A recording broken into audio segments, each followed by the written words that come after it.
बैनुल अक़वामी मंजरनामे से आपको खबर दें कि इसराइली फौज ने गजा में रिहायशी इमारतों पर बमबारी करके 50 बच्चों समेत 84 फलस्तीनियों को शहीद कर दिया।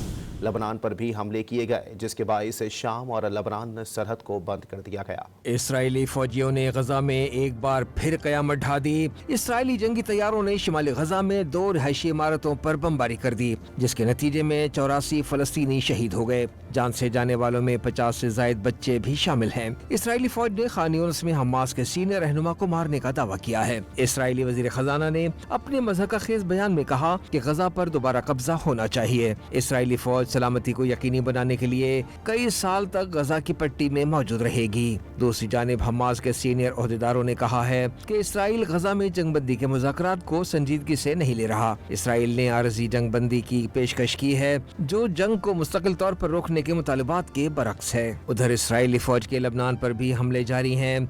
जंगी तैयारों ने शहरी आबादी को फिर निशाना बनाया। मुसलसल हमलों से शाम और लबनान की सरहद को बंद कर दिया गया। दूसरी जानिब लबनान की मज़ाहमती तंजीम ने निहत्ते शहरियों पर हमलों के जवाब में इसराइल पर रॉकेट दाग दिए। इसराइली फौज ने 3 मिसाइलों में से 2 को फिजा में ही मार गिराने का दावा किया है।